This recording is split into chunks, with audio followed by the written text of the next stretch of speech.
નવસારીના તવડી ગામે ફેન્સિંગમાં જોડાયેલા 440 વોલ્ટના કરંટથી આધેડ સહિત 3 ભેંસોના મોત થતા ખેતર માલિક રાજુ પટેલ સામે સાપરાધ માનવ વધનો ગુનો નોંધાયો છે।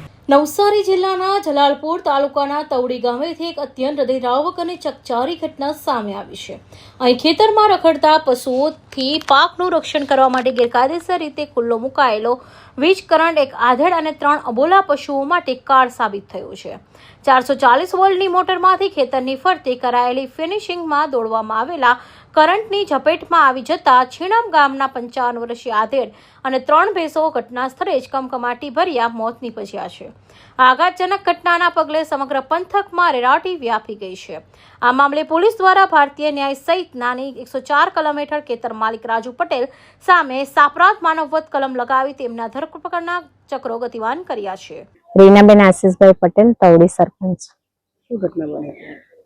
સવારે 8:30 વાગ્યાના સુમાળામાં પશુ ચારણ કરવા માટે તવડીની ગાયો ભેંસો લઈને ગોવાડ આવ્યા હતા। સાગરેની હદ વિસ્તાર તવડીનો જ છે, પણ સાગરેના ખેડૂત માલિકે વીજ કરંટ મૂકી ગેરકાયદેસર બોરિંગની મોટરનું જે કનેક્શન છે એમાંથી વીજ કરંટ મૂકી, જેના કારણે એક ગાય અને 2 ભેંસ તેમજ એક પશુચારણનું મૃત્યુ થયું છે।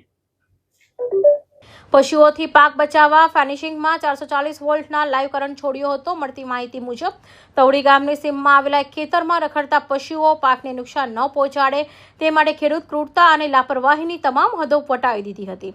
ખેડૂતો ખેતરની સુરક્ષા માટે લગાવેલી લોખંડની ફિનિશિંગમાં ડાયરેક્ટ 440 વોલ્ટની મોટરમાંથી કનેક્શન આપીને લાઈવ વીજ કરંટ દોડાવ્યો હતો। આ જોખમી વાળની નજીકમાં પસાર થતી વખતે 3 ભેંસો તેની ઝપેટમાં આવી ગઈ હતી।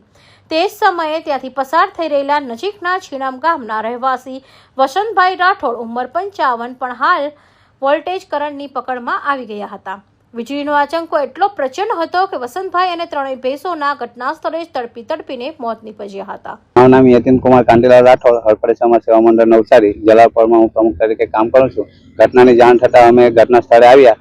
ત્યાં વસંતભાઈ નગીનભાઈ હળપતિ જ્યાં ગાયો ભેંસો ચરાવવા આવેલા હતા ત્યાં ખેતરની ફરતે વીજ તારનું જોઈન્ટ એક ડીકીમાં વીજળીના કરંટ સાથે આપવામાં આવેલું હતું। તેનો કરંટ લાગતા એ 2 ભેંસ અને 1 ગાયનું મૃત્યુ થયું છે, સાથે વસંતભાઈ નગીનભાઈ હળપતિનું પણ મૃત્યુ થયું છે।